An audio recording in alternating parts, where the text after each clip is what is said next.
বাচ্চাদের অভাব জিনিসটা বোঝাতে শিখান। তারা যখন যা চায় হুটহাট সেই জিনিসটা কিনে দিবেন না। আমি নিজেও সেটা করি। আর বড় ছেলের বেলায়ও তাই। তো এটা হচ্ছে বাচ্চার জন্মদিনের ২ দিন আগের ভিডিও ছিল। তো অনেকদিন ধরেই আমাদের থেকে সাইকেল কিনতে চাচ্ছিল। আমি আসলে কিনতে দেই নাই। আর এরপর মনে হলো যে আসলে একটা কিনে দেওয়া দরকার। তো আমি তখন নিজেই বললাম যে, "আচ্ছা এবার জন্মদিনে তাহলে ওকে একটা সাইকেল কিনে দাও।" তো আসলে ভুলেই গেছিল। যেহেতু নিষেধ করছি আর বলেও নাই। ১ বার ২ বার বললে আর বলেও না। পরে আমি যখন বলছি তখন আবার সে আবদার শুরু করছে, "তাহলে আমাকে সাইকেল কিনে দাও, সাইকেল কিনে দাও।" তো জন্মদিনের ২ দিন আগে ওর সাইকেলটা কিনে নেওয়া। তো ও তো সাইকেল কিনে অনেক খুশি। আসলে ইচ্ছে করেই কিনে দেওয়া হয় নাই। সবসময় আসলে সবকিছু চাইলে দিতেও হয় না। এটাই শেখাই। সবসময় আমি এটাই করি। বড় ছেলে কয়েকবার চাইছে, পরে ওর বাবা বলছে, "তুমি সাইকেল চালালে আমার হোন্ডা কে চালাবে?" পরে সে আর সাইকেল কেনার কথা বলেনি। বলছে, "আসলেই তো বাবা হোন্ডা তো আছে, আমি সাইকেল কেন কিনবো?" কিন্তু ছোটজন তো আর সেটা না। ছোটর জন্য আসলে দেখা যায় যে বাচ্চাদেরটা দেখলে কিনতে চায় এজন্য। তারপর আমারও মনে হলো যেহেতু সারাটা দিন ওরা দুজন বাসায় থাকে আর এখন একটু বিকেলবেলা সময় পায়। আগে একদমই সময় পেত না।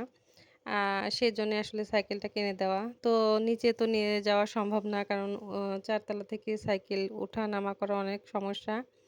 তাই ছাদের উপরে নিয়ে গিয়ে দিয়ে গেছি যে, "আগে চালানো শিখাও।" তো সাইকেল পেয়ে তো সে অনেক খুশি। দেখুন মনের আনন্দে সে সাইকেল চালাচ্ছে। ওর সাইকেল চালানো দেখে আমারও ভালো লাগতেছিল। আমি নিজেও সাইকেল চালাতে পারি না। অনেকবার চেষ্টাও করছি, পারি নাই। তো এই সাইকেলটা যেহেতু ছোট আছে, চালাতে দেখবো আমি একটু যে আমিও চালাতে পারি কিনা। তো বড়র জন্য সাইকেলটা এমন কিনা হইছে যাতে সিটটা বড় করলে বড় হয়ে যায়, আবার ছোট করলে ছোটজন চালাতে পারে। এভাবেই কেনা হইছে সাইকেলটা। তো সাইকেলটা কেমন হয়েছে আপনারা অবশ্যই কমেন্ট করে জানাবেন। আর এটাও জন্মদিনের দিন সকালবেলায় ছিল।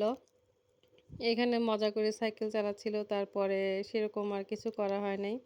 বিকেলবেলা ওর বাবা হচ্ছে কেক নিয়ে আসছিল। আমাকে বাইরে যাওয়ার কথা বলছিল যে, বাইরে যাবে কিনা? তো আমি বললাম যে, "না, যাব না।"